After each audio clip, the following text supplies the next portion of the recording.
نحمده ونصلي على رسوله الكريم أما بعد فأعوذ بالله من الشيطان الرجيم بسم الله الرحمن الرحيم اللهم فقهنا في الدين وعلمنا التاويل رب اشرح لي صدري ويسر لي أمري واحلل عقدة من لساني يفقهوا قولي آمین یا رب العالمین۔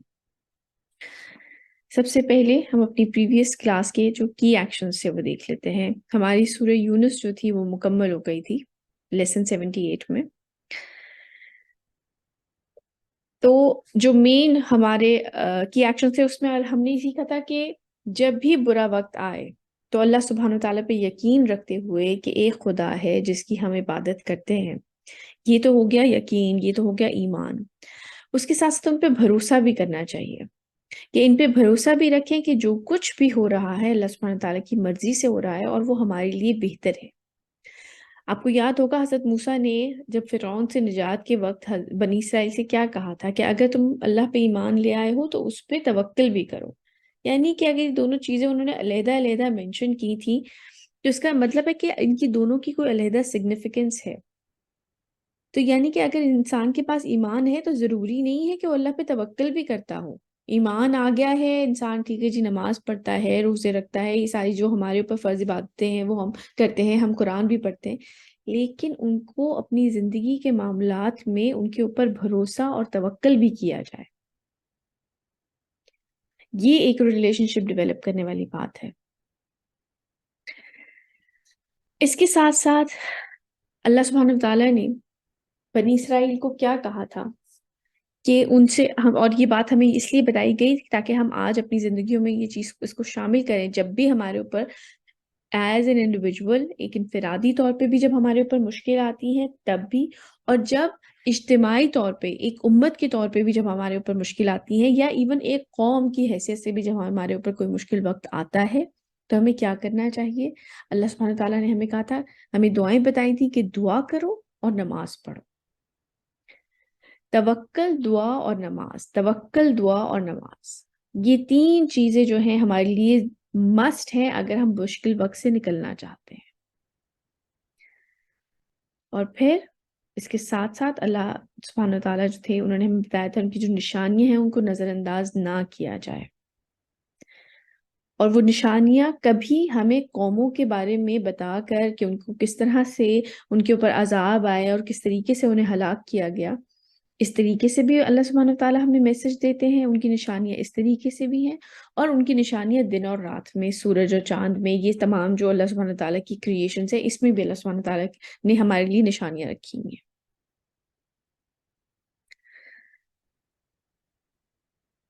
اس کے ساتھ ساتھ بہترین مبلغ جو رسول اللہ صلی اللہ علیہ وسلم کی ذات تھی، ان سے کیا کہہ دیا گیا تھا؟ ان سے کہا تھا کہ آپ تبلیغ کریں، جو آپ اور جو آپ پہ آیت نازل ہو رہی ہیں ان پہ آپ عمل کریں، اس پہ خود عمل کریں اور ان پہ صبر کریں، یعنی کہ انسان اپنی بات آگے پہنچا دے، اس کے بعد خود اپنا عمل درست رکھے اور صبر کرتا رہے۔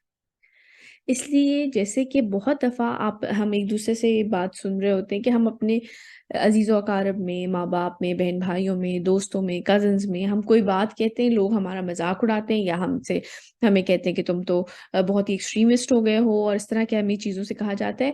ہمارا کام پہنچا دینا ہے، کوئی پیروی کرے یا نہ کرے اس کی فکر نہ کریں، ہدایت اللہ کے ذمے ہے۔ ہاں، آپ کے ذمے یہ ضرور ہے کہ آپ نے نیکی کا حکم دینا ہے اور بدی سے روکنا ہے۔ ہمیں خود مضبوط رہنا چاہیے اور اپنا عمل درست رکھنا چاہیے، اپنا 100% اپنے دین کو دیتے رہیں۔ ٹھیک ہے، اب آگے چلتے ہیں۔ آج انشاءاللہ ہم سورہ ہود سٹارٹ کریں گے۔ اس کا سب سے پہلے تعارف دیکھ لیتے ہیں۔ یہ بھی مکی سورہ ہی ہے، مکہ میں نازل ہوئی تھی، اس کی 123 آیات ہیں۔ یہ جو سورت ہے اس کے جو مضمون کے لحاظ سے اگر آپ اس کے سبجیکٹ میٹر دیکھیں نا تو یہ سورہ یونس سے بہت زیادہ سملر ہے۔ پچھلی سورہ میں مختصر طور پہ حضرت موسیٰ کا تو خیر کافی تفصیل تھی، لیکن جیسے حضرت نوح کا قصہ تھا وہ ذرا مختصر طور پہ آیا تھا، یا حضرت یونس کے لیے جو تھی وہ ٹوٹل ایک آیت ہی تھی، تو وہ تھوڑا مختصر طور پہ جو ہے یہ واقعات اس میں بیان ہوئے تھے۔ پچھلی سورہ میں، سورہ یونس میں.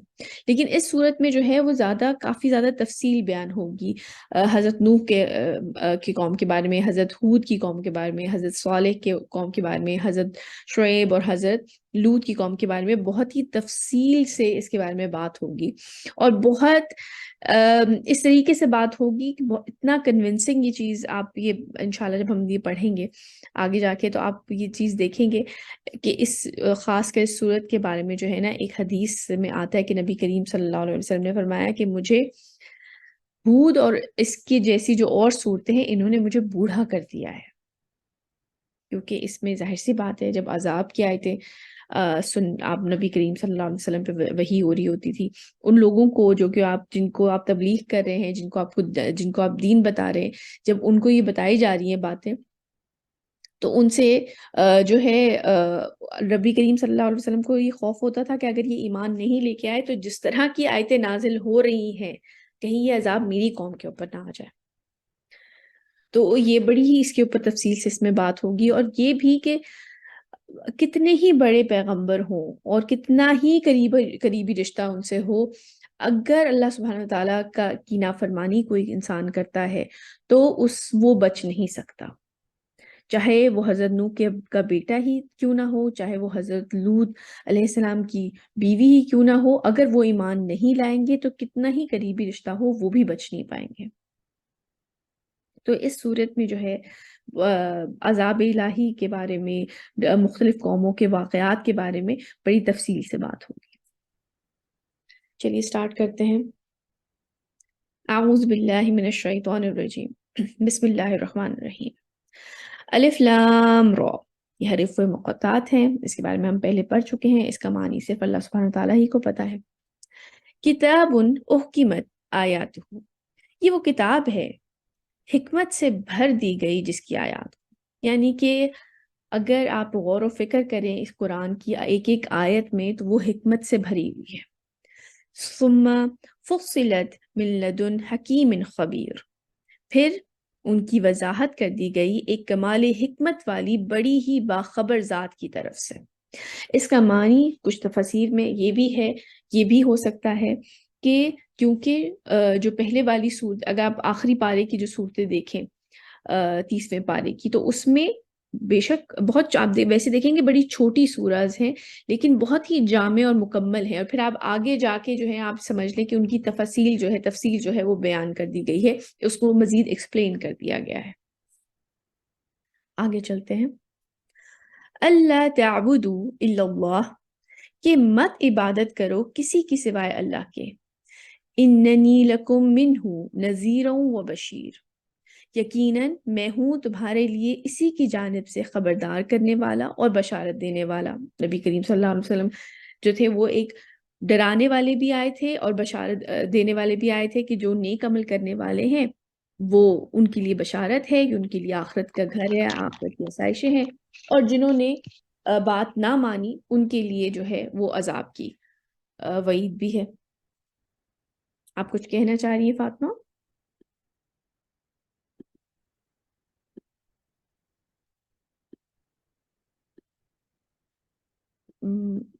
ایک منٹ پلیز.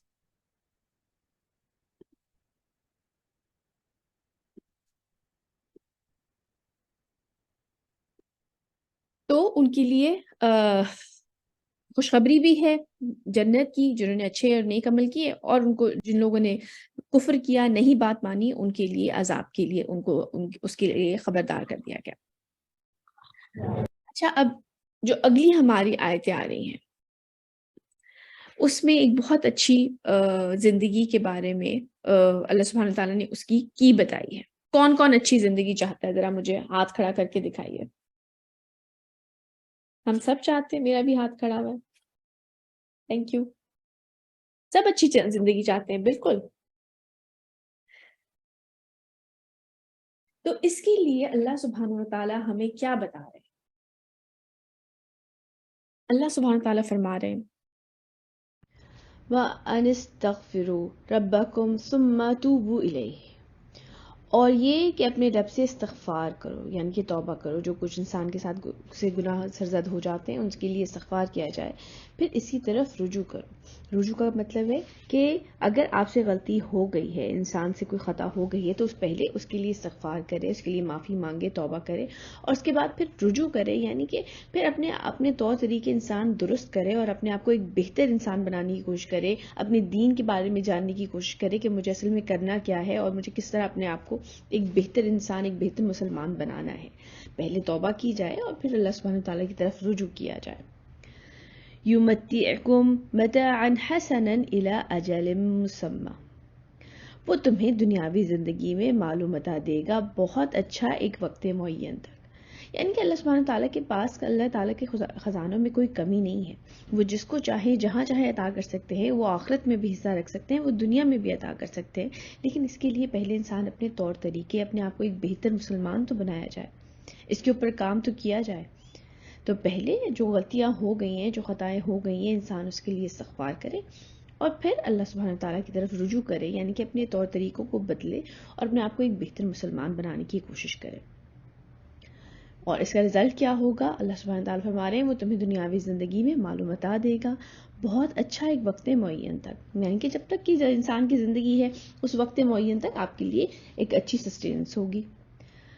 وَيُؤْتِي كُلَّ ذِي فَضْلٍ فَضْلَهُ، اور ہر صاحب فضل کو، یعنی کہ جو بھی نیکی کرنے والے ہیں، جو بھی اصلاح کرنے والے ہیں، جو بھی نیک عمل کرنے والے ہیں، اور ہر صاحب فضل کو اس کے حصے کا فضل عطا کرے گا. اللہ تعالیٰ کے لیے تو کچھ بھی مشکل نہیں ہے، اللہ تعالیٰ کے خزانوں میں کوئی کمی نہیں ہے. وَإِن تَوَلَّوْا فَإِنِّي أَخَافُ عَلَيْكُمْ عَذَابَ يَوْمٍ كَبِيرٍ، اور اگر تم پھر جاؤ گے تو مجھے اندیشہ ہے تم پر ایک بڑے ہولناک دن کے عذاب کا. یعنی کہ ایک وہ عذاب جو کہ جو آخرت کے لیے رکھا گیا ہے، قیامت کے دن کے لیے عذاب ہے، اور دوسرا وہ بھی جو کہ ڈفرینٹ قوموں کے اوپر آیا جب انہوں نے نافرمانی کی اور اللہ سبحانہ تعالیٰ کی اطاعت نہیں کی، اور جو بھی رسول ان کی طرف بھیجے گئے تھے ان کی اطاعت انہوں نے نہیں کی، ان کی بات نہیں مانی اور کفر کیا. تو وہ بھی عذاب ہو سکتا ہے اور یہ بھی. اور اگین ساری باتیں جو بھی قرآن میں آتی ہیں بیٹے، بے شک کہ اس وقت وہ یہ سب کچھ جو نازل ہوا ہے وہ نبی کریم صلی اللہ علیہ وسلم کے اوپر ہوا ہے اور اس زمانے کے حساب سے ہوا ہے. لیکن ہم یہ بات جانتے ہیں، اب تک جتنے بھی ہم نے لیسنز پڑھے ہیں، ہمیں اس بات کا اندازہ بڑے اچھے طریقے سے ہو چکا ہے کہ یہ ساری چیزیں ایز اٹ از ہمارے اوپر بھی اپلائی ہوتی ہیں. تو بہتر یہ ہے کہ انسان استغفار کرے جو بھی غلطیاں ہم سے ہو جاتی ہیں. اللہ سبحانہ تعالیٰ بارہا اپنے آپ کو رحمان، رحیم اور غفور بتاتے کہ وہ معاف کرنے والے ہیں، وہ رحم کرنے والے ہیں. بارہا قرآن میں ہمیں یہ آیتیں بتائی جاتی ہیں. اور یہ کہ اپنے رب سے استغفار کرو، پھر اس کی طرف رجوع کرو، وہ تمہیں دنیاوی زندگی میں مال و متاع دے گا بہت اچھا ایک وقت معین تک، اور ہر صاحب فضل کو اس کے حصے کا فضل عطا کرے گا. اور اگر تم پھر جاؤ گے تو مجھے اندیشہ ہے تم پہ ایک بڑے ہولناک دن کے عذاب کا. آگے چلتے ہیں. الی اللہ مرجعکم، اللہ ہی کی طرف تمہیں لوٹ کر جانا ہے. وَهُوَ عَلَى كُلِّ شَيْءٍ قدیر، اور وہ ہر چیز پہ قادر ہے. الا انہم یسنون صدورہم، آگاہ ہو جاؤ یہ لوگ اپنے سینوں کو دوہرا کرتے ہیں. جب میں اس کی تفسیر پڑھ رہی تھی تو اس میں تھا کہ ظاہر سی بات ہے قرآن ایک تو نبی کریم صلی اللہ علیہ وسلم کی اپنی پرسنالٹی، وہ اتنے عرصے سے ان میں جانتے تھے، جب تک ان پہ نبوت نہیں آئی تھی انہیں صادق اور امین کہا جاتا تھا. کئی دفعہ تو ایسے واقعات بھی ہیں کہ کچھ بدو جو تھے وہ نبی کریم صلی اللہ علیہ وسلم کو دیکھ کر ان کی شخصیت سے مروب ہو کر جو ہے ایمان لے آئے تھے. تو نبی کریم صلی اللہ علیہ وسلم کی ایک اپنی پرسنالٹی، اس کے ساتھ ساتھ جب قرآن کی وحی، اللہ سبحانہ تعالیٰ کا کلام ان پہ نازل ہوا تو ان لوگوں پہ جو کفار تھے ان کے اوپر ایک باقاعدہ رعب ہوتا تھا. اور آپ ان کی ایک ظاہر سی بات ہے جو قرآن کی جو تلاوت ہے اس کا ایک رعب ہوتا تھا. تو وہ کچھ تفسیر میں آتا ہے کہ وہ اپنے آپ کو جو ہے نا جب نبی کریم صلی اللہ علیہ وسلم کو آتے دیکھتے تھے تو اپنے آپ کو دوہرا کر لیتے تھے یا اپنی چادر سے اپنے آپ کو ڈھانک لیتے تھے اور بس اپنے آپ کو نا بچا کے چلنے کی کوشش کرتے تھے کہ بس ہم یہاں کہیں سے نکل جائیں. تو اس کے لیے ہے کہ آگاہ ہو جاؤ یہ لوگ اپنے سینوں کو دوہرا کرتے ہیں. لیستخفوا منہ، تاکہ اللہ سے چھپ جائیں. الا حین یستغشون ثیابہم، آگاہ ہو جاؤ کہ جب وہ اپنے اوپر اپنے کپڑے لپیٹتے ہیں. یعلم ما یسرون وما یعلنون، تب بھی اللہ جانتا ہے جو کچھ وہ چھپا رہے ہوتے ہیں اور جو کچھ ظاہر کر رہے ہوتے ہیں۔ اللہ سبحانہ تعالیٰ سے تو کوئی بھی چیز، کوئی شے چھپی ہوئی نہیں ہے۔ اللہ سبحانہ تعالیٰ کے سامنے تو سب کچھ، کوئی ایسی چیز نہیں، وہ تو ہماری شہرک سے بھی زیادہ ہمارے قریب ہے، وہ تو ہمارے سینوں کے راز تک جانتے ہیں، جیسے کہ وہ آگے فرما رہے ہیں انہو علیم بذات الصدور، وہ تو اس کو بھی جانتا ہے جو کچھ سینوں کے اندر ہے۔ اللہ سبحانہ تعالیٰ تو اس چیز کو بھی جانتے ہیں جو کہ ہمارے دلوں میں ہم سوچ رہے ہیں، ہماری سوچ کے اندر ہے، یا ہمارے دلوں میں جو خیال آتا ہے۔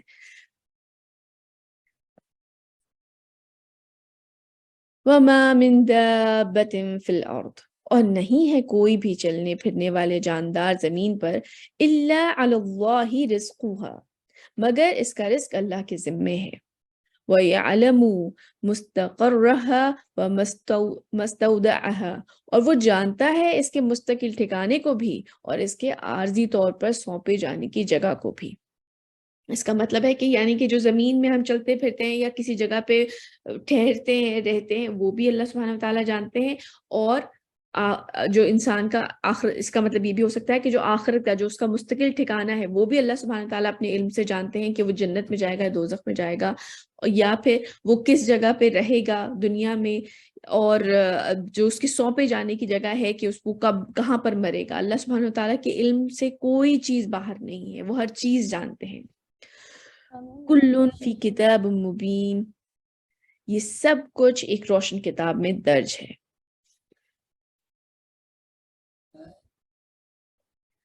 وَهُوَ الَّذِي خَلَقَ السَّمَاوَاتِ وَالْأَرْضَ فِي سِتَّةِ أَيَّامٍ، اور وہی ہے جس نے پیدا کیا آسمانوں اور زمین کو 6 دن میں۔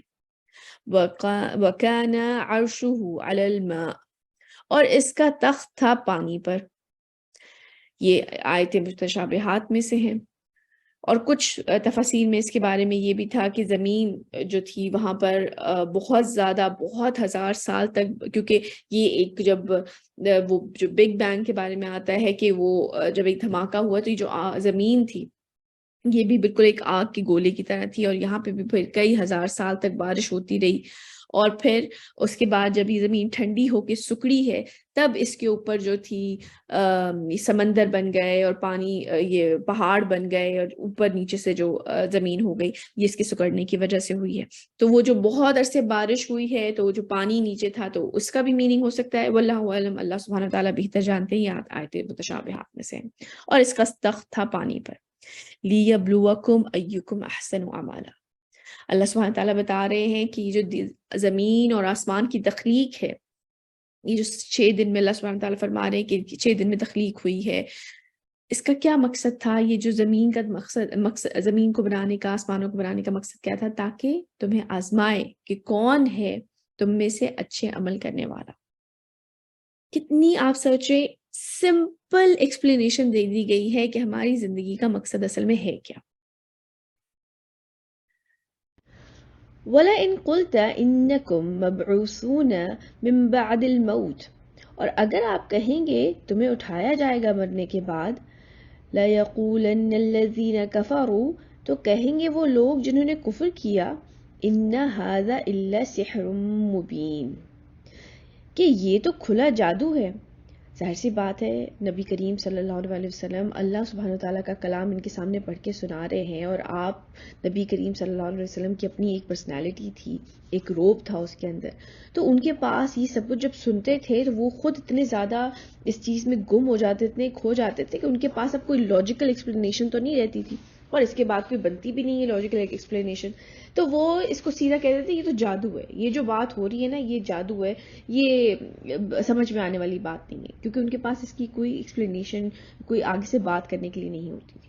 تو ان سے جب کہا جاتا تھا کہ تم مرنے کے بعد اٹھائے جاؤ گے، تو جو کافر تھے، جو کفر کرنے والے تو کہتے تھے یہ کھلا جادو ہے۔ حالانکہ قرآن میں بارہا یہ بھی آیا ہے کہ کون ہے جو کہ زمین کو پھاڑ کے تمہارے لیے یہ فصل بناتا ہے، فصل اگاتا ہے، یا یہاں تک قرآن میں آیا ہے کہ پہلی دفعہ تخلیق مشکل تھی یا دوسری دفعہ تخلیق مشکل ہے، ان لوگوں کو یہ بات اتنی عجیب کیوں لگ رہی ہے، مطلب ان لوگوں کو یہ ایک جادو کی حیثیت کیوں رکھتا ہے؟ پہلی دفعہ بھی جب تمہیں کسی نے تخلیق کیا ہے اس کے لیے دوبارہ تخلیق کرنا تمہارے لیے کوئی بڑی بات نہیں ہے۔ اگر آپ یہ 7 آیتیں جب تک کہ ہم نے پڑھی ہیں ان کو اپنے ذہن میں رکھیں، تو ہمارا جو وجود ہے اس کے متعلق جو سوالات ہمارے اندر ہوتے ہیں کہ ہم یہاں پہ کیوں ہیں، ہمارا خالق کون ہے، کیا ہے، یہ اگر آپ اس میں سے 5 کوشچنز نکالیں نا تو ان کے بہترین جواب ہمیں اب آپ کو ان 7 آیتوں میں مل جاتے ہیں۔ اگر آپ دیکھیں کہ ہمارا خالق کون ہے تو جو آیت نمبر 7 ہے کہ اللہ سبحانہ وتعالیٰ جس نے آسمان اور زمین کو پیدا کیا ہے وہ ہمارا خالق ہے، اور پھر اس کے ساتھ ساتھ آیت نمبر جو 6 ہم نے ابھی پڑھی ہے، وہ جانتا ہے اور اپنے تمام حقوقات کو مہیا کرتا ہے، یعنی کہ رزق فراہم کرتے ہیں۔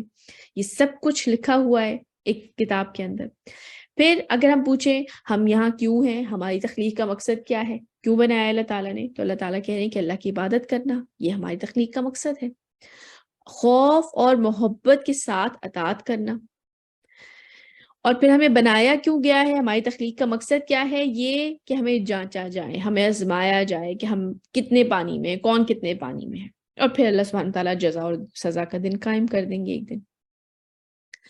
ہمیں کیا کرنا چاہیے، جو کہ اللہ سبحانہ تعالیٰ نے فرمایا کہ میں تمہیں ایک اچھی زندگی فراہم کروں گا اگر کیا کرو گے، استغفار کرو گے، توبہ کرو گے، رجوع کرو گے اللہ سبحانہ تعالیٰ سے۔ اگر ہم سوال اگر یہ پوچھیں کہ جب ہم مر جائیں گے تو ہمارے ساتھ کیا ہوگا، تو پھر ہم فیصلے کے لیے اللہ سبحانہ تعالیٰ کی طرف سے اللہ تعالیٰ کی طرف لوٹ کر جائیں گے۔ ایک دفعہ مر کے بات ختم نہیں ہو جاتی، ہمیں دوبارہ اٹھایا جائے گا۔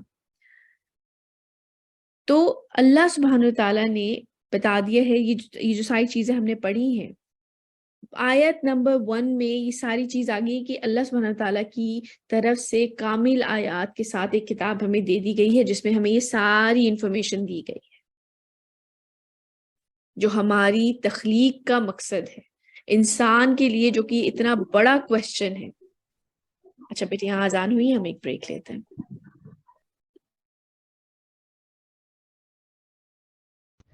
وَلَئِنْ أَخَّرْنَا عَنْهُمُ الْعَذَابَ إِلَى أُمَّةٍ مَعْدُودَةٍ، اور اگر مؤخر کیے رکھیں ہم ان سے عذاب کو ایک خاص مدت تک، یعنی کہ ابھی ان کے اوپر اگر عذاب نہیں آ رہا ہے، نبی کریم صلی اللہ علیہ وسلم کو ایک لمبا عرصہ ہو چکا ہے مکے میں تبلیغ کرتے ہوئے، تو اور ان کے اوپر ڈائریکٹ اس طرح سے عذاب نہیں آیا ہے، تو آگے سے وہ کیا کہتے تھے، لَيَقُولُنَّ مَا يَحْبِسُهُ، تو وہ کہتے ہیں کہ کس چیز نے روک رکھا ہے اسے، یعنی کہ اگر تم لوگ ہمارے اوپر کہہ رہے ہو کہ پچھلی قوموں کے اوپر بھی عذاب آ چکے ہیں، تو ہمارے اوپر بھی تم کہہ رہے ہو کہ اگر تم ایمان نہیں لائے اور کفر کی روش اختیار کیا اور شرک کیا تو ہمارے اوپر بھی عذاب آ جائے گا، تو وہ عذاب آ کیوں نہیں رہا ہے؟ آگے سے وہ آپ سوچیں کہ وہ اس طریقے سے باتیں کرتے تھے کہ اگر اللہ سبحانہ تعالیٰ نے ان کو ایک موقع دے رکھا ہے، ایک مدت تک کے لیے ان کو ایک خاص وقت دے رکھا ہے، ٹائم دے رکھا ہے کہ وہ شاید ایمان لے آئیں، شاید ایمان لے آئیں، تو اور اگر مؤخر کیے رکھیں ہم ان سے عذاب کو ایک خاص مدت تک،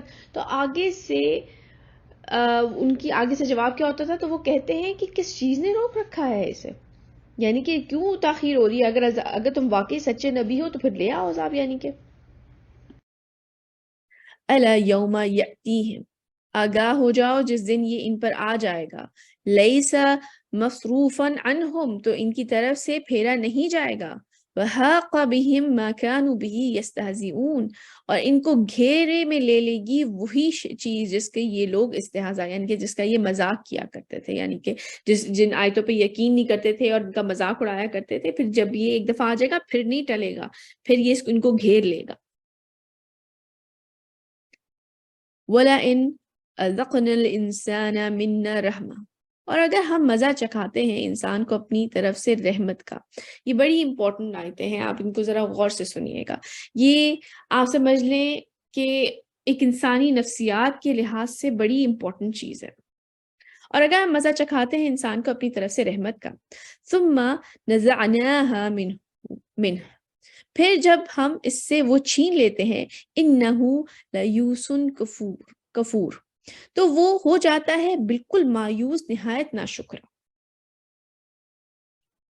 وَلَئِنْ أَذَقْنَاهُ نِعْمَاء بَعْدَ ضَرَّاءَ مَسَّتْ، اور اگر ہم مزہ چکھائیں اس سے نعمتوں کا کسی تکلیف کے بعد جو اس کو پہنچی ہوئی تھی، یعنی کہ اگر پہلے اس کا سچویشن اس کی چینج ہو جائے اور اس کو نعمت دے دیں اور اس کی تکلیف کے بعد، لَيَقُولَنَّ ذَهَبَ السَّيِّئَةُ عَنِّي، تو وہ ضرور کہے گا دور ہو گئی سب تکلیفیں مجھ سے، انہو لفرح فخور، بے شک وہ اترانے والے اور فخر جتانے والا ہے. یعنی ایسے لوگ جو ہیں، آپ یہ سوچیں یہ ہیومن سائیکی ہے. اس کے بارے میں ابھی ہم آگے اللہ سبحانہ تعالیٰ کہہ رہے ہیں کہ اس کے برعکس جو دوسرے لوگ ہوتے ہیں وہ کیسے ہوتے ہیں. اِلَّا الَّذِينَ صَبَرُوا وَعَمِلُوا الصَّالِحَاتِ، سوائے ان لوگوں کے جنہوں نے صبر کی روش اختیار کی اور نیک عمل کیے. اولئک لہم مغفرۃ واجر کبیر، انہی کے لیے مغفرت اور بہت بڑا اجر ہے. یعنی کہ اگر آپ دینی اعتبار سے ایک غیر تربیت یافتہ انسان کو دیکھیں، تو اگر اس کے اوپر کوئی مشکل آ جاتی ہے نا، تھوڑی سی بھی کوئی آزمائش آ گئی، اس کو ٹیسٹ میں ڈالا گیا، تو وہ نہایت اللہ تعالیٰ کے، اللہ سبحانہ تعالیٰ فرما رہے کہ وہ بہت ہی زیادہ مایوس اور نہایت ناشکرا ہو جاتا ہے کہ یہ کیا ہو گیا، میں ہی کیوں، میرے اوپر ہی کیوں یہ چیز آ گئی، یہ مسئلہ ہو گیا، فلاں چیز ہو گئی، کوئی بیماری ہے، کوئی مالی نقصان ہے، کوئی جانی نقصان ہے، کسی قسم کا نقصان ہے، تو وہ ویلا مچانا شروع کر دیتے ہیں. اور جب اللہ سبحانہ تعالیٰ انہیں اپنی نعمت سے نوازتے ہیں تو پھر وہ اترانا اور فخر کرنا شروع کر دیتے ہیں کہ یہ ہو گیا، ہم تو بھائی بڑا اللہ کا کرم ہے، ہاں یہ بڑا سب کچھ اچھا ہے، دوسرے کا آپ کمتر سمجھنا شروع کر دیتے ہیں. جیسے کہ ہم انشاءاللہ سورہ کہف میں جا کے آگے یہ واقعہ پڑھیں گے کہ وہ جو باغ والوں کا قصہ ہے، کہ اس میں ایک جو تھا تو اس نے شرک، ویسے شرک نہیں کیا تھا اللہ سبحانہ تعالیٰ کے ساتھ، لیکن اسے لگتا تھا کہ مجھے نہیں لگتا یہ ساری جو چیزیں ہیں، مال و دولت ہے، یہ کبھی ختم ہوگا. تو یہ آپ سمجھ لیں کہ یہ ایک کمظرف انسان کی نشانی ہے.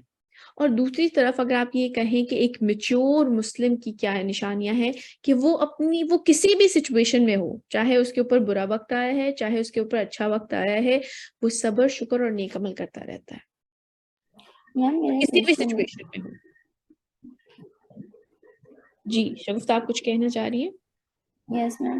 میم کبھی کبھار ایسا ہوتا ہے کہ ہم اپنی انٹینشنس کو پیور رکھ رہے ہوتے ہیں کہ ہاں ہمیں یہ کرنا ہے، ہمیں کچھ اچھا کر کے دکھانا ہے، تو اسی وقت نا بہت زیادہ جیسے نہیں مشکل پیش آ رہی ہوتی ہے کہ پتہ نہیں کیسے ہوگا، پتہ نہیں ہوگا بھی یا نہیں ہوگا مجھ سے اچھا عمل، اور پھر دیکھیں کہ اچھا عمل کر ہی نہیں پاتے ہم لوگ، مطلب سستی آ جاتی ہے اس چیز میں. دیکھیے، جب شیطان نے کہا تھا نا کہ میں بیٹھوں گا ایسی جگہ پہ جو سیدھی راہ ہے اس کے اوپر بیٹھوں گا اور میں نہیں کرنے دوں گا، تو یہ جو وسوسے آتے ہیں نا انسان کو، دیکھیے ایک سٹیج ہوتی ہے جب آپ کو اس سے اوپر جانا ہوتا ہے، جب آپ کے پاس جو پہلی تھاٹ آتی ہے نا اس کو اپنی پوری جان مار کے ایگزیکیوٹ کرنا چاہیے، جتنا بھی ہو پائے یہ انسان اپنا 100% دے.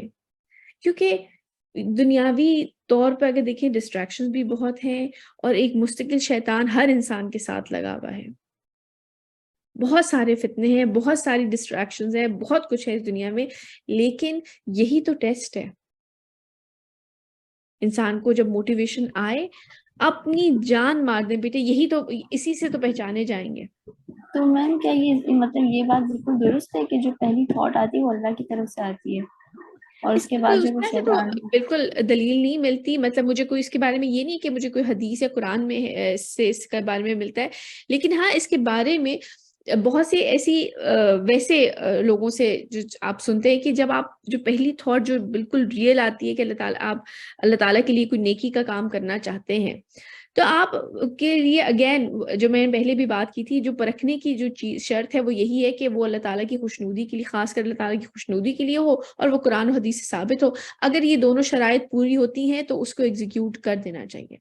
اس کے بعد پھر شیطان کی طرف سے اس کا کام شروع ہو جاتا ہے کہ پھر آپ ifs and buts میں پڑ جاتے ہیں، اگر یہ ہو گیا تو یہ ہو جائے گا، اور میں اگر یہ ہو گیا تو مجھے یہ نہ کرنا پڑ جائے، پھر وہ انسان ڈائیورٹ ہو جاتا ہے. تو اگر جو پہلی تھاٹ آپ کے پاس آئی ہے اور وہ اللہ خالص تک اس میں اخلاص ہے، دیکھیے اخلاص کے بغیر کوئی چیز ایکسیپٹ نہیں ہو سکتی، یہ بات یاد رکھنی چاہیے ہمیں. اگر اللہ تعالیٰ کے لیے انٹینشن پیور نہیں ہے نا، تو آپ ابھی انشاءاللہ آگے جا کے بھی ہم یہ آیتیں آج ہی انشاءاللہ پڑھیں گے کہ لوگ بہت زیادہ نیکی کے کام کر رہے ہوتے ہیں، انہیں دنیا میں بدلہ دے دیا جاتا ہے کیونکہ وہ اللہ تعالیٰ کے لیے نہیں کر رہے ہوتے، تو ان کے لیے، ان لوگوں کے لیے آخرت میں کوئی حصہ نہیں ہے. تو اخلاص ہو اور قرآن اور سنت سے ثابت ہو، جسٹ ڈو اٹ. ٹھیک ہے؟ یس میم. جیسے میرے ساتھ ابھی ایسا ہو رہا ہے، مطلب کچھ ٹائم ہوا ہے کہ جیسے میں پہلے جو ہے نا وہ نیک اعمال کرنا بہت جلدی جلدی کر لیتی تھی، جیسے بہت زیادہ جوش اور جذبے سے، لیکن اب ایسا ہونے لگا کہ میں ڈھیلی پڑنے لگی ہوں بہت زیادہ. انسان کی زندگی میں اوپر نیچے کے حالات ہر طرح کے آتے ہیں. جیسے کہ غالب کا ایک شعر ہے کہ ملتی نہیں ہے راہ تو چڑھ جاتے ہیں نالے، رکتی ہے میری طبع تو ہوتی ہے رواں اور. یعنی کہ جب آپ کی زندگی میں ایسے ٹائم آتے ہیں کہ کئی دفعہ آپ اپنے آپ کو بہت جکڑا ہوا محسوس کرتے ہیں اور آپ کو لگتا ہے کہ میں آگے نہیں بڑھ رہی، تو پھر جب آپ کو ایک دفعہ اس فیلنگ وہ دنوں والی رات چل رہی، سوری یہی تھاٹس اور یہی فیلنگ دن رات چل رہی ہوتی ہے اب میرے ہاں، ساتھ. لیکن جب آپ پھر ایک ٹائم آتا ہے پھر آپ ان زنجیروں کو توڑتے ہیں، جس کے قرآن میں بھی آتا ہے نا کہ ایمان بڑھتا اور گھٹتا ہے. تو ایک انسان کے زندگی میں بھی نا، جیسے وہ ہارٹ بیٹ کا کبھی آپ نے دیکھا ہوگا کبھی اوپر نیچے اوپر نیچے اوپر نیچے وہ چل رہا ہوتا ہے، اسی طرح انسان کی زندگی میں بھی یہ ساری سچویشنز آ رہی ہوتی ہیں، آپ کی سوچ اوپر نیچے جا رہی ہوتی ہے. لیکن انسان کنسسٹنٹ رہے، آپ کا اپنا فوکس اگر آپ نے ایک ہی رکھا ہوا ہے نا، تو پھر چاہے آپ کتنا ہی اوپر نیچے جائیں، آپ جائیں گے اپنے ٹارگٹ کی طرف ہی. جیسے کہتے ہیں نا اللہ کی رسی کو مضبوطی سے تھامے رہو، تو بس جسٹ ہینگ آن. ٹھیک ہے.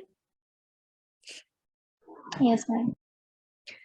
تو یہی ڈفرنس آپ یہ دیکھیں کہ سامنے آ رہا ہے کہ انسان کو کرنا کیا ہے. اگر انسان کی سچویشن جو ہے اگر وہ اچھی ہے یا بری ہے، ایک اچھے مسلمان سے، ایک اچھے مومن سے کیا ایکسپیکٹڈ ہے؟ وہ یہ ایکسپیکٹڈ ہے کہ جن لوگوں کے لیے بڑا اجر، اللہ سبحانہ تعالیٰ فرما رہے ہیں کہ ان لوگوں کے لیے زیادہ، جن لوگوں کے لیے بڑا اجر ہے وہ لوگ کون ہیں؟ جو صبر شکر اور نیک عمل کرتے رہتے ہیں ان اینی سچویشن، چاہے وہ کتنے ہی غریب ہو جائیں، کتنے ہی فاقے ان کے گھروں میں آ جائیں. نبی کریم صلی اللہ علیہ وسلم سے زیادہ ٹف لائف کسی کی نہیں تھی. کئی دن چولہا نہیں جلا کرتا تھا، اور وہ بھی ٹائم ہے کہ نبی کریم صلی اللہ علیہ وسلم کو ایسے جو مطلب تحفے کے طور پہ ہی آپ نے شاہوں کے لباس بھی پہنے، جو اس وقت کے امیر ترین ایکسپینسو کلوتھ سے آپ نے وہ بھی پہنے. تو لیکن ایٹیٹیوڈ نہیں چینج ہوتا ایسے لوگوں کا جو اللہ کے بندے ہیں. وہ اگر امیری میں ہیں تو بھی وہ صبر شکر اور نیک عمل کر رہے ہیں، اور اگر وہ مشکل حالات میں، غریبی میں یا تنگ دستی ہے یا بیماری ہے یا کوئی اور چیز ہے، کسی بھی سچویشن میں، کسی بھی آزمائش میں ہے، ان کا ایٹیٹیوڈ ہوتا ہے کہ وہ صبر شکر اور نیک عمل کرتے ہیں. وہ چینج نہیں ہوتے حالات کے ساتھ. آگے چلتے ہیں. فَلَعَلَّكَ تَارِكٌ بَعْدَ مَا يُوحَى إِلَيْكَ، تو اے نبی شاید آپ کچھ چیزیں چھوڑ دیں اس میں سے جو آپ کی طرف وحی کی جا رہی ہیں. وَضَائِقٌ بِهِ صَدْرُكَ، اور آپ کا سینہ اس سے تنگ ہو رہا ہے. أَن يَقُولُوا لَوْلَا أُنزِلَ عَلَيْهِ كَنْزٌ، جو وہ کہہ رہے ہیں کہ کیوں نہیں ان کے اوپر اتار دیا گیا کوئی خزانہ. جب میں یہ تفسیر پڑھی تھی اس کے بارے میں، تو جو کفار مکہ تھے وہ یہ کہتے تھے کہ دیکھیں یہ جو پہلی دو لائنز ہیں کہ آپ اس میں سے کچھ شاید کہ کچھ چھوڑ دیں، کیونکہ وہ لوگ نبی کریم صلی اللہ علیہ وسلم کو اس طریقے سے پریشرائز کرتے تھے کہ دیکھیں آپ کی جو کتاب ہے نا، جو آپ کے اوپر وحی ہو رہی ہے، اس میں ہمارے بتوں کو بہت برا بھلا کہا جاتا ہے، یا ان کے بارے میں برا بھلا ان دا سینس کہ انہیں بڑا غلط کہا جاتا ہے کہ یہ غلط ہے اور یہ شرک ہے اور یہ کچھ کر نہیں سکتے اور یہ سب کچھ. تو یہ والی آیتیں نکال دیں یا اس میں کچھ چینجز کر دیں. تو نبی کریم صلی اللہ علیہ وسلم کے بارے میں تو بارہا یہ چیز آئی ہے کہ آپ سے فرمایا گیا کہ ان سے کہہ دو کہ میں اپنی طرف سے کوئی چیز نہیں گھڑ سکتا، یا میں کوئی اپنی طرف سے یہ چیز نہیں لے کے آیا ہوں، میں تو خود اس چیز کی پیروی کر رہا ہوں، ہم یہ چیزیں پیچھے پڑھ کے آ چکے ہیں. اور آپ کا سینہ اس سے تنگ ہو رہا ہے جو وہ کہہ رہے ہیں کہ کیوں نہیں ان کے اوپر اتار دیا گیا کوئی خزانہ. مطلب اگر آپ اللہ کے رسول ہیں، اللہ کے نبی ہیں، تو آپ کے اوپر اتنی تنگ دستی کیوں ہے؟ آپ کے اوپر کوئی خزانہ کیوں نہیں اتر آتا؟ او جاء معه ملک، کہ کیوں نہیں آیا ان کے پاس کوئی فرشتہ، مطلب ہمیں نظر آتا یا کوئی گارڈ آپ کے ساتھ چل رہا ہوتا، آپ تو اللہ کے نبی ہیں. اس طریقے کی باتوں سے ان کا سینہ بھجتا تھا. انما انت نذیر، اے نبی آپ تو صرف خبردار کرنے والے ہیں. واللہ علی کل شیء وکیل، اور ہر چیز کا ذمہ دار اللہ ہے. آپ کے ذمے یہ جو باتیں کر رہے ہیں، مطلب آپ ان کو اگنور کریں کہ جس طرح کی یہ باتیں کر رہے ہیں کہ ان کے پاس کوئی خزانہ کیوں نہیں آ گیا اور کوئی فرشتہ ان کے پاس ہم اترتے ہوئے دیکھتے جو وہی لا رہا تھا، یا کوئی گارڈ کے طور پہ ان کے ساتھ چل رہا ہوتا ہے ایک اس طرح سے. تو ظاہر سی بات ہے نبی کریم صلی اللہ علیہ وسلم کی پرسنالٹی ہم جانتے ہیں، جس طریقے سے حلیم طبیعت وہ تھے اور صادق اور امین اور سچے اور بڑے اسٹریٹ بات کرنے والے. تو آپ کو ظاہر سی بات ہے یہ چیزیں تکلیف پہنچاتی تھی. ہمارے عزیز و اقارب ہمیں کوئی باتیں کرتے ہیں، کوئی اس طرح کے تانے مارتے ہیں، ہمیں بھی برا لگتا ہے، تو انہیں بھی اس چیز کی تکلیف ہوتی تھی. تو ان سے کہا جا رہا ہے کہ اے نبی آپ تو صرف خبردار کرنے والے ہیں اور ہر چیز کا ذمہ دار اللہ ہے. ام یقولون افترا، کیا وہ کہتے ہیں کہ یہ قرآن اس نے خود گھڑ لیا ہے، اپنی طرف سے افترا ہو گیا، خود گھڑ لیا ہے. قل فأتوا بعشر سورۃ مثلہ مفتریات، آپ کہیے کہ اچھا تو تم لوگ بھی لے آؤ اس جیسی 10 صورتیں گھڑی ہوئی. اگر ہم نے گھڑ لیا ہے، اگر نبی کریم صلی اللہ علیہ وسلم اپنی ہی طرف سے یہ باتیں کر رہے ہیں، 114 آپ سوچے صورتیں، تو ان کو یہ چیلنج ملٹیپل ٹائم قرآن میں آیا ہے. تو اس دفعہ یہ چیلنج دیا ہے، ٹھیک ہے تم بھی 10 صورتیں گھڑ کے لے آؤ، اگر یہ گھڑی ہوئی ہے تو تم بھی افترا کر لو. وَدْعُوا مِنَ اسْتَطَعْتُم مِّن دُونِ اللَّهِ، اور اس کے لیے بلا لو تم جس کو بھی بلا سکتے ہو اللہ کے سوا. ان کنتم صادقین، اگر تم سچے ہو. اللہ سبحانہ تعالیٰ کہہ رہے ہیں کہ میرے سوا، کیونکہ مانتے تو اللہ ہی کو تھے نا، ایونچولی تو اللہ تعالیٰ ہی کو کہتے تو یہی تھے ایک خدا بڑا ہے، یہ باقی جو ہیں یہ تو ہمارے شریک ہے، اس نے شریک بنا لیے ہیں، یہ جو دیوی دیوتا ہیں یہ شریک. تو اللہ تعالیٰ کہہ رہے ہیں کہ تم اپنے جتنے بھی جو تمہارے ہیں جو جن کو تم بلا سکتے ہو ان کو بلا لو اللہ کے سوا، یعنی کہ پکارتے تم مجھے ہی ہو، تو اس معاملے میں مجھے پکارے بغیر اپنے تم اکٹھے کرو لوگوں کو اور تم 10 صورتیں بنا کے لے آؤ اگر تم سچے ہو. فَإِن لَّمْ يَسْتَجِيبُوا لَكُمْ، پھر اگر وہ تمہاری مددگار تمہاری دعا کو، اس دعوت کو قبول نہ کریں، فَاعْلَمُوا أَنَّمَا أُنزِلَ بِعِلْمِ اللَّهِ، تو جان لو یہ اللہ ہی کے علم سے نازل ہوا ہے. وَأَن لَّا إِلَٰهَ إِلَّا هُوَ، اور یہ کہ کوئی معبود نہیں ہے سوائے اس کے.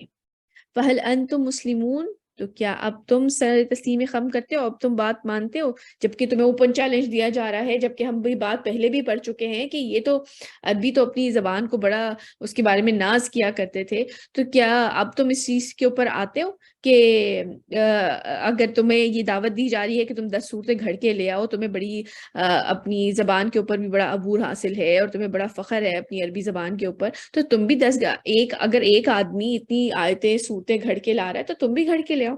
اور اگر یہ دعویٰ قبول نہیں کر پاتے، اگر تم یہ چیلنج قبول نہیں کر پاتے، تو جان لو کہ یہ اللہ ہی کے علم سے نازل ہوا ہے اور یہ کہ کوئی معبود نہیں ہے سوائے اللہ کے. تو کیا اب ایکسیپٹ کرتے ہو کہ نہیں کر پا رہے ہو تم یہ چیز؟ تو کیا اب تم سر تسلیم خم کرتے ہو؟ من کانا یرید الحیات الدنیا وزینتہا، جو لوگ دنیا کی زندگی اور اس کی زیب و زینت کے طالب ہیں، یعنی کہ اسی دنیا میں ہی اپنے آپ کو مگن کر کے رہ گئے، نوفی الیہم اعمالہم فیہا، ہم ان کے اعمال کا پورا پورا بدلہ انہیں اسی دنیاوی زندگی میں دے دیتے ہیں. یعنی کہ ہم یہ کتنی دفعہ سنتے ہیں کہ یہ لوگ اپنی اتنی جائیداد جو ہے چیریٹی کر رہے ہیں، لیکن آپ ہمیشہ سنیں گے کہ پھر اتنی دوبارہ سے جائیداد چیریٹی کر دی، غریب لوگوں میں بانٹ دی، یتیموں کے جا کر وہاں پہ بانٹ دی، اولڈ ہومز جو ہیں وہاں پہ جا کے اتنے پیسے اتنے ڈالرز چیریٹی کر دیے، لیکن ان کے ختم نہیں ہو رہے ہوتے، کیونکہ اللہ سبحانہ تعالیٰ کے سامنے اس دنیا کی تو کوئی حیثیت ہے ہی نہیں، اور وہ ان کا بدلہ اس دنیا میں انہیں دے دیتے ہیں. ہم ان کے اعمال کا پورا پورا بدلہ انہیں اسی دنیا کی زندگی میں دے دیتے ہیں. اب وہ کسی بھی وجہ سے کر رہے ہیں، وہ فیم کے لیے کر رہے ہیں، لوگوں میں واہ واہ کے لیے کر رہے ہیں، یا جس ہو سکتا ہے خلوص نیت سے کر رہے ہیں کہ انسانیت کی مدد کر رہے ہیں، لیکن اخلاص تو اللہ سبحانہ تعالیٰ کی خوشنودی کے لیے ہونا چاہیے نا، وہ خالی اس سے خالی ہیں وہ. وَهُمْ فِيهَا لَا يُبْخَسُونَ، اور اس میں ان کی حق تلفی نہیں کی جاتی. یعنی کہ جو چیزیں وہ خرچ کر رہے ہیں اپنی طرف سے، وہ مال خرچ کر رہے ہیں، اس میں ان کی پھر کمی نہیں کی جا رہی، ان کو اس دنیا کے پیچھے جس کے پیچھے وہ بھاگ رہے تھے وہ ساری آسائشیں ان کو پوری دے دی گئی ہیں. اولئک الذین لیس لہم فی الآخرۃ الا النار، یہی لوگ ہیں جن کے لیے آخرت میں کچھ نہیں ہے سوائے آگ کے، کیونکہ ایمان نہیں لے کے آئے، شرک کر رہے تھے۔ اللہ سبحانہ تعالیٰ یا تو کسی خدا یا تو اپنی طرف سے خود ہی خدا بنا لیے تھے، جیسے کہ حضرت عیسیٰ کو خدا بنا لیا گیا، یا اور بت اور دیوی دیوتا خدا بنا لیے گئے۔ لیکن جو مرضی انہوں نے جو چیریٹی کی، سب کچھ کیا، وہ اس کا بدلہ انہیں دنیا میں ہی دے دیا جائے گا، لیکن آخرت میں ان کا کوئی حصہ نہیں۔ یہی لوگ ہیں جن کے لیے آخرت میں کچھ نہیں ہے سوائے آگ کے۔ وَحَبِطَ مَا صَنَعُوا فِيهَا، اور اس دنیا میں انہوں نے جو کچھ کیا وہ سب حبط ہو جائے گا، اسی میں ختم، یہیں جو کچھ کیا تھا یہیں پہ کیا تھا، یہیں پہ اس کا اجر مل گیا، سب ہاتھ جھاڑ کے بیٹھ گیا۔ وَبَاطِلٌ مَا كَانُوا يَعْمَلُونَ، اور جو عمل انہوں نے کیے وہ بھی ضائع ہو جائیں گے۔ کیوں ضائع ہو جائیں گے؟ کیا خیال ہے آپ کا؟ کس وجہ سے ان کے اعمال ضائع ہو جائیں گے؟ کیونکہ میم اگر ہم دیکھیں کہ ایک انسان جو ایمان نہیں لا رہا تو اس کے دل میں یہ چیز بھی نہیں آئے گی کہ میں خالصتاً جو ہے وہ اللہ کے لیے کر رہا ہوں، تو بالکل وہ تو اخلاص صرف سے ایز خالی۔ اے فلانتھروپسٹ کام کرے گا، ٹھیک ہے، لیکن بس دنیا تک کے لیے کرے گا۔ بالکل، تھینک یو سو مچ۔ آپ ہی دیکھیں، کیونکہ وہ آخرت کے لیے تو کریں، اس کا سارے عمل جو ہے وہ اخلاص سے خالی ہیں، اللہ تعالیٰ کی خوشنودی سے خالی ہیں، اپنے خالق کو تو پہچان ہی نہیں رہا، وہ اپنی چودراہٹ کا کیوں نہیں پہچان رہا؟ اگین کیوں نہیں پہچان رہا؟ کیا خیال ہے آپ کا؟ کیوں نہیں دین کی طرف آنا چاہتا؟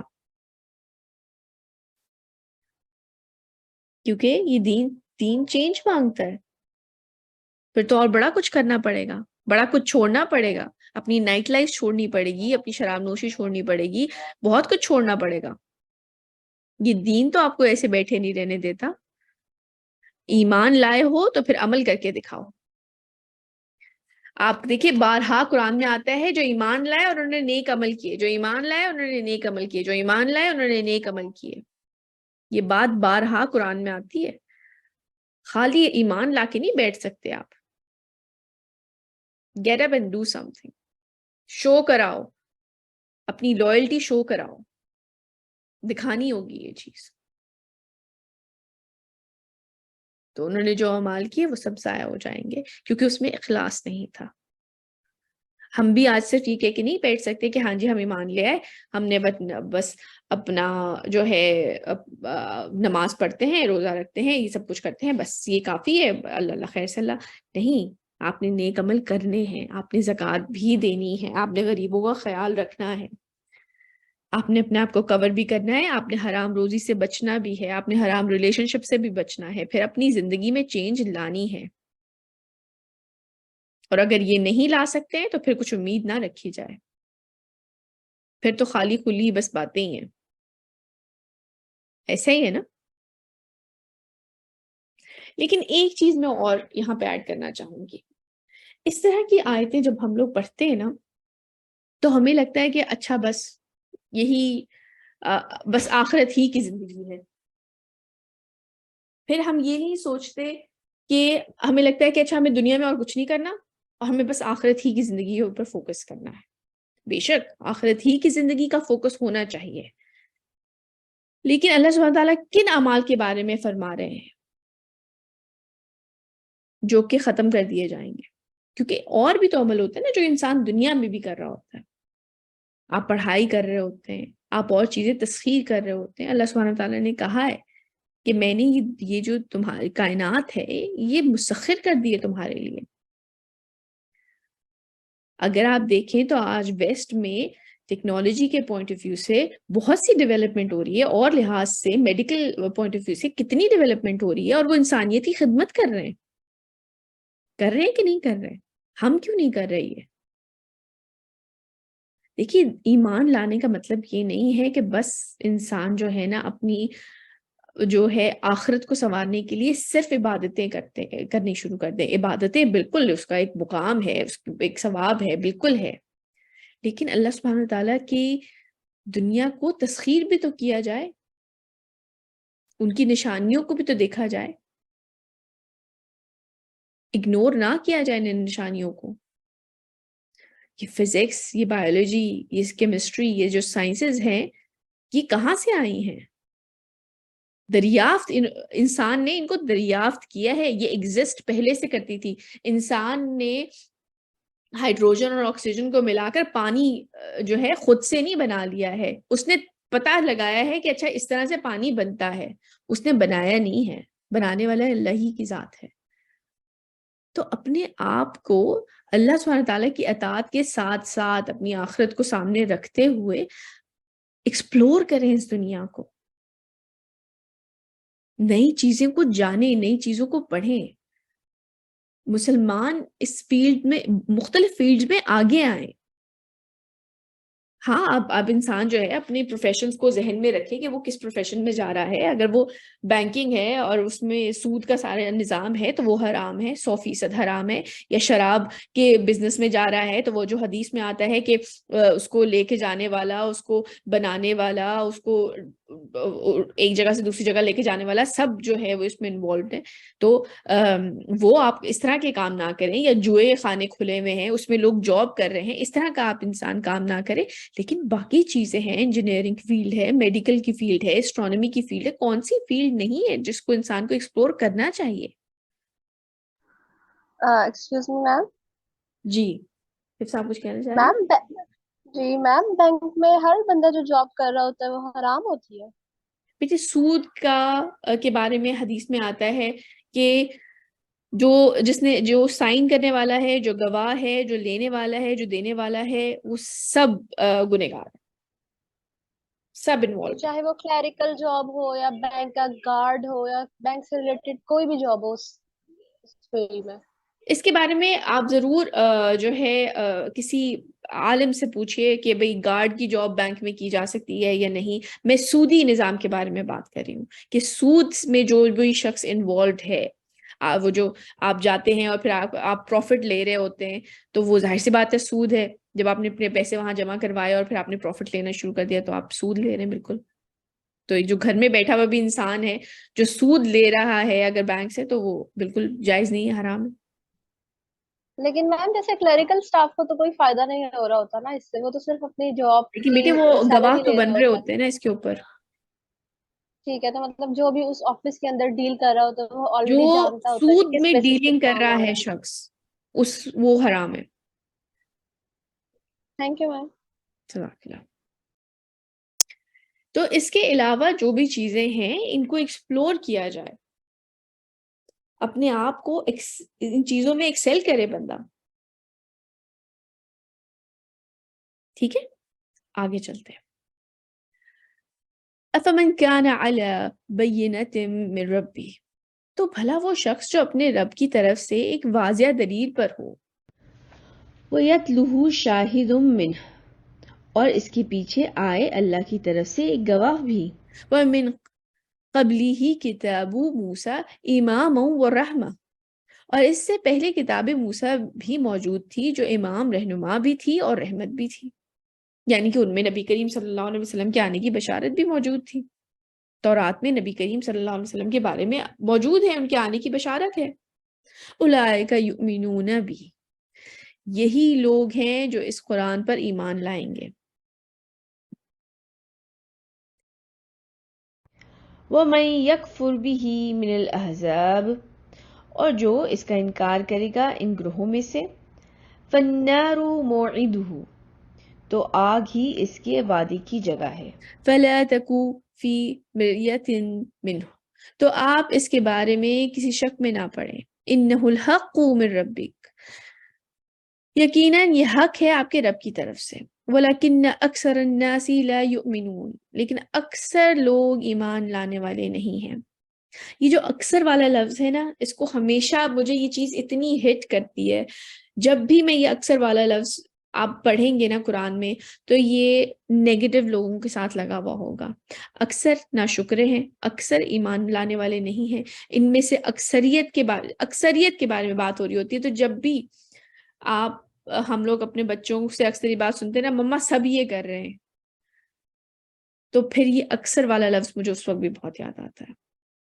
تو میں ان سے یہ کہتی ہوں بیٹے قرآن میں اللہ تعالیٰ نے اکثر لوگوں کے بارے میں نیگیٹو چیز ہی لکھی ہے کہ اکثر شکر نہیں کرتے، اکثر کفر کرتے ہیں، اکثر ایمان نہیں لاتے. تو جو سب کر رہے ہیں نا وہ ہم نے نہیں کرنا ہے. آج کل میجورٹی جو کام کر رہی ہے نا اسی سے بچ کے رہنا ہے، کیونکہ آپ میجورٹی کو غلط راہ پہ پائیں گے. آگے چلتے ہیں. وَمَنْ أَظْلَمُ مِمَّنِ افْتَرَى عَلَى اللَّهِ كَذِبًا، اور اس شخص سے بڑھ کر کون ظالم ہوگا جس نے اللہ پر جھوٹ باندھا. أُولَئِكَ يُعْرَضُونَ عَلَى رَبِّهِمْ، یہ وہ لوگ ہیں جو پیش کیے جائیں گے اپنے رب کے سامنے. وَيَقُولُ الْأَشْهَادُ، اور گواہی دینے والے کہیں گے هَؤُلَاءِ الَّذِينَ كَذَّبُوا عَلَى رَبِّهِمْ، کہ یہ ہیں وہ لوگ جنہوں نے جھوٹ کہا تھا اپنے رب پر. الا لعنت اللہ علی الظالمین، آگاہ ہو جاؤ ایسے ظالموں پر اللہ کی لعنت ہے.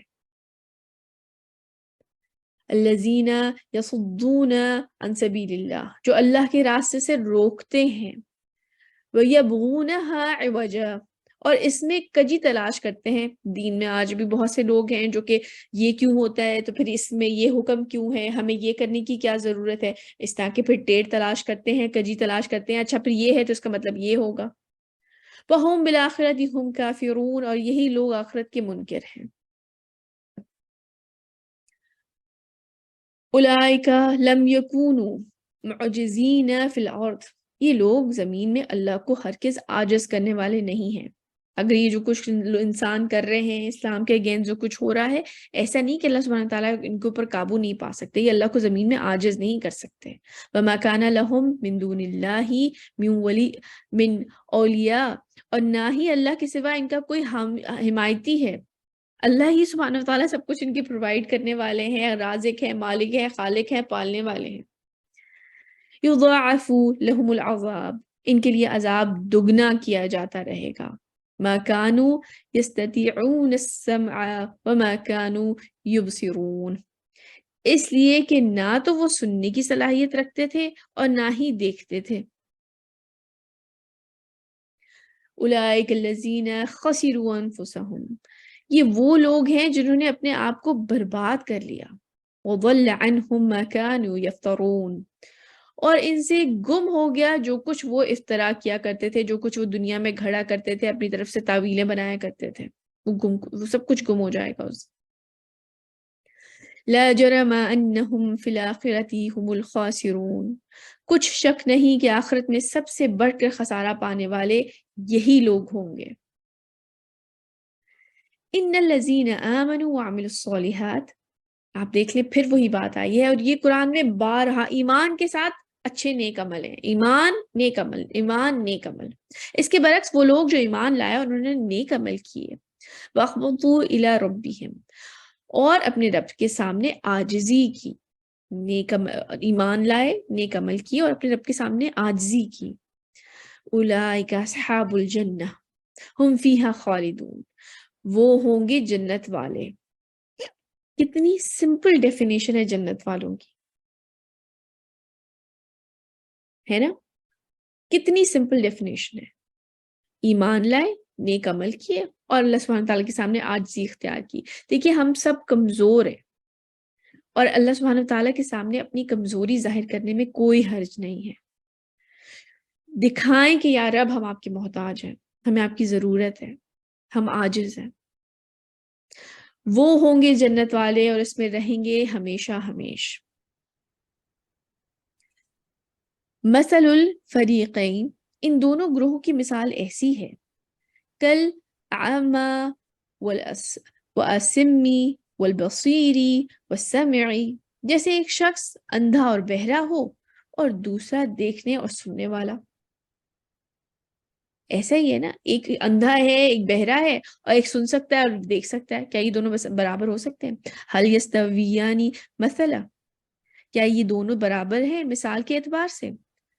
افلا تذکرون، کیا تم نصیحت اخذ نہیں کرتے کہ ان کے سامنے انہیں نظر آ رہا ہے نبی کریم صلی اللہ علیہ وسلم کی پرسنالٹی ہے لیکن وہ اندھے بنے ہوئے، ان کا ایک اخلاق ہے، ان کا کردار ہے. وہ اندھے بنے ہوئے ہیں، اور جو پیغام وہ لے کے آ رہے ہیں اس میں سے وہ بہرے بنے ہوئے ہیں، وہ سن ہی نہیں رہے، وہ وہی انہیں سمجھ ہی نہیں آ رہی ہے، وہ بات سننے کے لیے تیار ہی نہیں ہو رہے ہیں۔ اور دوسری طرف وہ شخص ہے جو کہ نبی کریم صلی اللہ علیہ وسلم کو دیکھ رہا ہے، ان کے اخلاق، ان کا کردار، ان کا وقار، وہ چیزیں دیکھ رہا ہے، اور وہ سن بھی رہا ہے، وہ سمجھ بھی رہا ہے، جو وہی ہے وہ بالکل لاجیکل باتیں نظر آ رہی ہیں اس کو، کہ واقعی بھئی یہ بتوں کی پرستش ہم کر رہے ہیں، یہ تو ہمیں کچھ بھی نہیں دیتے، الٹا ہم انہیں پر چڑھاوے چڑھا رہے ہوتے ہیں، یہ تو اپنے اوپر سے مکھی بھی نہیں ہٹا سکتے۔ وہ انہیں باتیں سمجھ آ رہی ہے، قرآن بھی یہی کہہ رہا ہے۔ تو یہ دونوں شخص برابر تو نہیں ہو سکتے۔ تو کیا تم نصیحت اخذ نہیں کرتے؟ کیا تمہیں یہ بات سمجھ نہیں آ رہی ہے؟ آج کا ہمارا لیسن یہی تھا۔ آج کے ہم کی ایکشنز دیکھ لیتے ہیں کہ یہ جو پہلی 7 آیتیں تھیں، اس میں جو ہمارے وجود سے ریلیٹڈ سوال تھے، ان کے آپ انسان اگر دیکھیں تو یہ ہمیں اس کے جواب ان میں سے مل جاتے ہیں۔ اس کے ساتھ ساتھ ایک میچور انسان دینی لحاظ سے اور ایک آپ سمجھ لیں انٹرینڈ انسان دین کے حساب سے جو ہے اس کے رویے میں کیا فرق ہوتا ہے، کہ ایک جو غیر تربیت یافتہ انسان ہے وہ کیا کرے گا کہ اگر اس کے اوپر کوئی مشکل آ جائے گی، کوئی بیماری، کوئی انتقال کسی کا ہو گیا، کچھ ہو گیا، تو وہ بیلا بچائے گا، مایوس ہو جائے گا، ناشکرا ہو جائے گا کہ جیسے مجھے تو کبھی کوئی خیر ملی ہی نہیں تھی۔ یا جب اللہ سبحانہ تعالیٰ اپنی کوئی نعمت سے اسے نوازیں گے تو پھر وہ اطراء اور فخر کرنا شروع کر دے گا۔ حالانکہ جو ایک اچھا مسلمان ہے اس کا ایک سٹینڈرڈ رہتا ہے اس کا رویہ، اور وہ یہ ہے کہ وہ صبر کرے گا، شکر کرے گا اور نیک عمل کرتا رہے گا۔ صبر، شکر، نیک عمل، اس کی آپ دیکھیں سچویشن سے فرق نہیں پڑتا، وہ ریگارڈلیس ہے کہ اس کی سچویشن کیا ہے، وہ صبر، شکر اور نیک عمل کرتے رہیں گے۔ اس کے ساتھ ساتھ اللہ سبحانہ تعالیٰ کی اپنے رب کی اطاعت میں اس دنیا کے عجائب کو دریافت کریں، اپنے آپ کو ایک بہتر مسلمان بنانے کے ساتھ ساتھ اس دنیا کو ایکسپلور کریں اور آپ اسلام کا نام روشن کر سکیں۔ آج کا لیسن یہی تھا۔ جزاک اللہ خیر کثیر کثیر۔ السلام علیکم ورحمۃ اللہ وبرکاتہ۔ اگر کوئی سوال ہو تو آپ لوگ مجھے واٹس ایپ پہ بھیج سکتے ہیں۔